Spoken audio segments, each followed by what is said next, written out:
So you've probably heard of the Nokia N-Gage before, but maybe you've never seen one.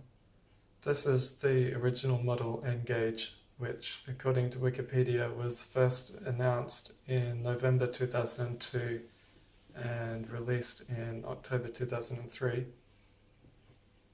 So just looking at the hardware, it's got a fairly small, by today's standards, portrait screen, which is unusual, as the directional pad, number keys, and all the features for the Symbian operating system that it's got, like the menu buttons, call buttons. Now the 5 and 7 are the two main buttons, like the A and B buttons on a Game Boy. At the top, which is kind of the joke of this thing, where you had to hold it sideways to use it as a phone because there's a speaker there and microphone on the bottom. Down here there's a headphone jack and a speaker, and on the side there's a charging port in USB and the power button. Now I think the N-Gage kind of got more hate than it really deserved. This original model had issues, but the newer N-Gage QD really refined it a whole lot. It's got better buttons, better screen, better design overall really. The only thing that it doesn't seem to have is the USB port on the side here, so you can't actually connect it to a computer to copy over files. Now just comparing it to a Game Boy Advance, it's fairly similar size, a bit smaller and a bit thinner, but the real difference is the screen is much smaller and much narrower. Now I think the narrow screen is just because the Symbian operating system that was on it at the time only supported that one resolution, so they couldn't really change it. But it's not a huge issue in most games. Now, if you wanted to play a game on here, you can see my other gameplay videos. The main problem with this original model is when you wanted to swap a game, you would have to turn it off, take the back cover off, take the battery out, and then remove the game or memory card, which is what this is. So that is a pretty big problem where you just want to change a game quickly, but you have to turn the whole thing off. So it's a pretty bad design. With the N-Gage QD, you would just tell it you want to remove the memory card. There's a little flap here, and then the game comes out. Just put the game back in and you're off straight away with the new game. So looking at the hardware of this one, it's got the better buttons, as I said before. They're closer together and better feeling. It's got a better screen, better viewing angles mainly, and it's brighter.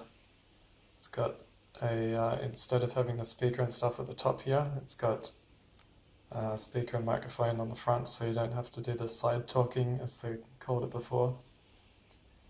On the top here, there's the charging and headphone jack. The problem with that one is it's a 2.5mm headphone jack, so if you wanted to connect in headphones, you would have to get an adapter from 2.5 to 3.5mm. There's a power button on the side there, and the memory card slot just there, and under there it's just got the SIM card and battery. I've only got one good battery, so I need to swap these over. Now, one kind of interesting thing is because it's a phone, it won't let you use it without a SIM card in it.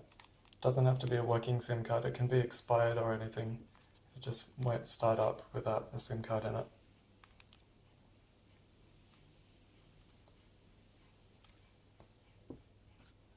Now, so just looking at some other bits of the hardware. The cards are MMC cards, which are very similar to an SD card. You can see they're the same size as an SD card, but they are slightly thinner, and the contacts on the back are a little bit different.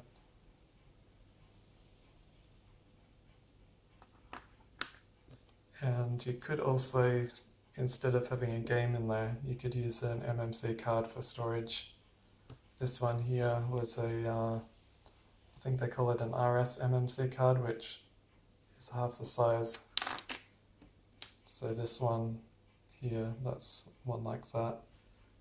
Later Nokia phones like this 3230 here took the half-size RS MMC card just to take up less space.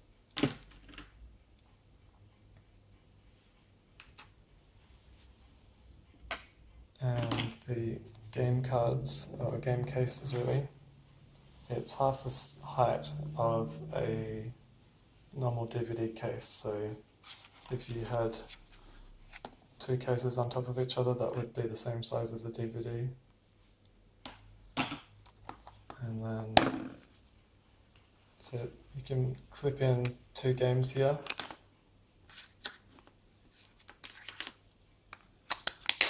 Like that. Or you could have a game in a memory card or something. But then they've also got these little things, which is much handier. One of these comes with every game, and so these things just fold up, and then you can store 4 games in there, which is very handy, and a just nice, good quality little case. And then they've also got the normal sort of instruction manual. The N-Gage is region free as well, so if you get a European game from a non-English country, the card does have English and all the other European languages on there as well.